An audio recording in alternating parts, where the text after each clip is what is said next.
Halo,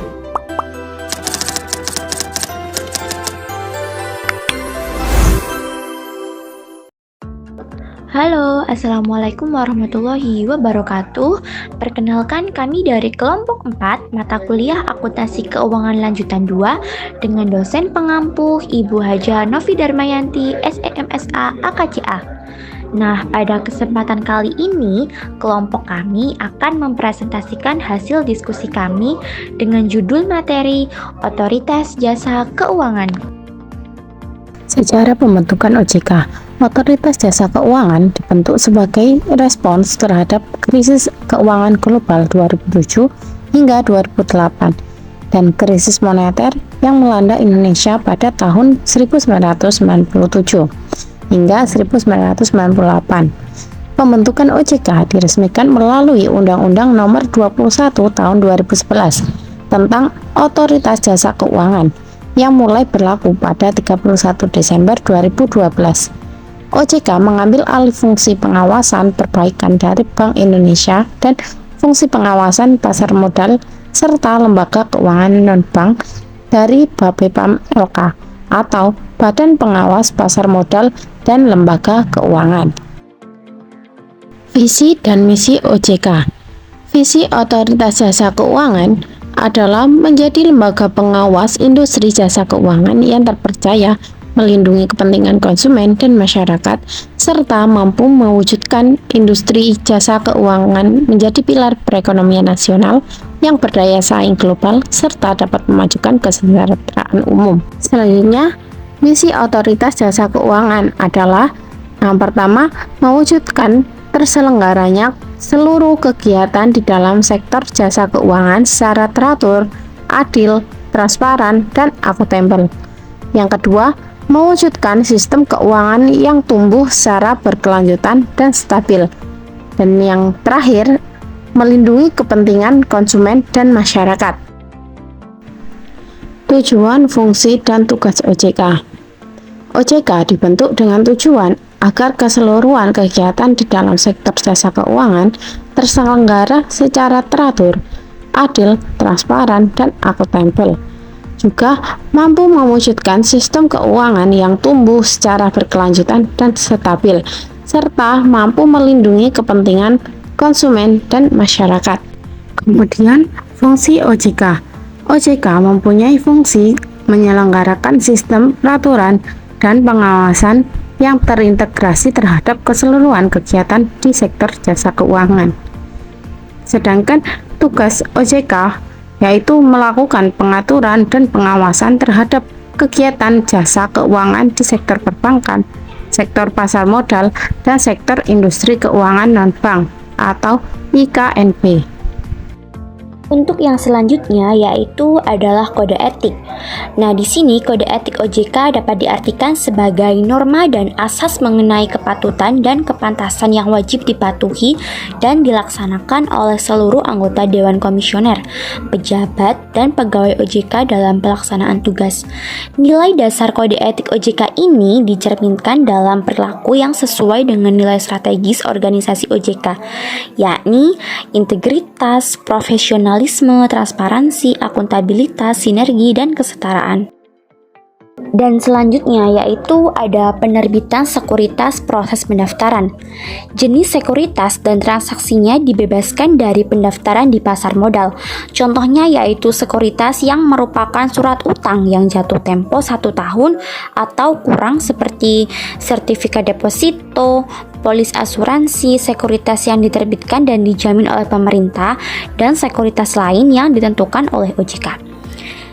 Selanjutnya yaitu ada pertanyaan pendaftaran. Proses penawaran umum sekuritas diawali dengan penyusunan pernyataan pendaftaran. Nah, pernyataan pendaftaran bagi perusahaan level kecil berbeda dengan perusahaan menengah. Perusahaan kecil dan menengah didata dari total aset yang tidak lebih dari 100 juta rupiah. Baik, di sini ada persyaratan pengungkapan. Analisis dan diskusi manajemen. Elemen kunci dalam analisis dan diskusi manajemen merupakan pandangan terhadap likuiditas dan solvabilitas atas data historis maupun ekspektasi masa depan.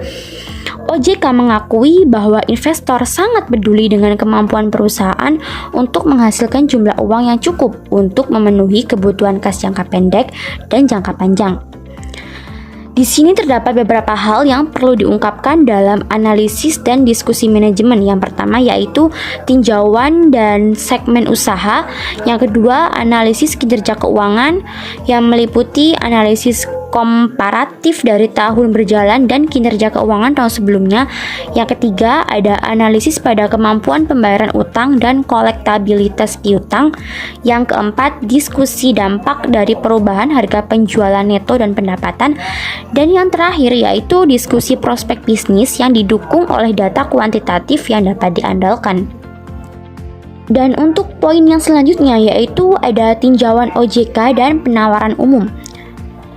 Jadi, sebagian besar dari pendaftaran baru akan menerima customary review yang merupakan pemeriksaan menyeluruh oleh OJK dan dapat mengakibatkan penerimaan ataupun sebaliknya. Surat komentar yang berisi kekurangan yang harus diperbaiki sebelum sekuritas dapat ditawarkan untuk dijual. Setelah pernyataan pendaftaran efektif, perusahaan dapat memulai menjual sekuritas kepada publik. Periode tinjauan ini adalah 35 hari, kecuali perusahaan menerima surat komentar dari OJK. Persyaratan laporan berkala. Peraturan yang dikeluarkan Bapepam LK nomor 10K6 mengharuskan emiten atau perusahaan publik untuk menyerahkan laporan tahunan secara teratur kepada OJK pada akhir bulan keempat setelah akhir tahun fiskal perusahaan. Kewajiban menyampaikan laporan tahunan berlaku untuk semua emiten dan perusahaan publik termasuk perusahaan kecil dan menengah. Penerapan ketentuan Sarbanes-Oxley ACT tahun 2002 di pasar modal Indonesia. Penerbitan Sarbanes-Oxley ACT tahun 2002 pada bulan Juli 2002 telah membawa pengaruh yang signifikan bagi profesi akuntansi di seluruh dunia. Di Indonesia, beberapa ketentuan Sarbanes-Oxley diadopsi. Namun, demikian beberapa ketentuan telah diadopsi jauh sebelum penerbitan Sarbanes-Oxley, diantaranya yaitu auditor independen. Untuk meningkatkan independensi auditor, OJK mengadopsi aturan Bapepam LK nomor 8A2 tentang independensi akuntan yang memberikan jasa audit di pasar modal. Aturan ini mencoba untuk meningkatkan kemandirian akuntan publik dengan memperkenalkan beberapa ketentuan. Salah satu aturan tersebut adalah melarang auditor dari menawarkan jasa non-atestasi untuk klien mereka.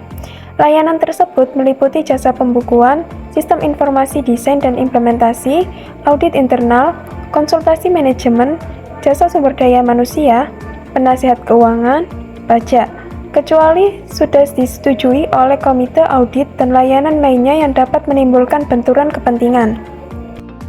Beberapa hal yang perlu diungkapkan dalam analisis dan diskusi manajemen diantaranya yang pertama yaitu tinjauan dari segmen usaha, yang kedua analisis kinerja keuangan yang meliputi analisis komparatif dari tahun berjalan dan kinerja keuangan tahun sebelumnya, yang ketiga analisis pada kemampuan pembayaran utang dan kolektibilitas piutang, yang keempat pembahasan komitmen material untuk belanja modal, yang kelima penjelasan dan pembahasan kejadian atau transaksi yang tidak biasa dan jarang terjadi yang mempengaruhi informasi keuangan.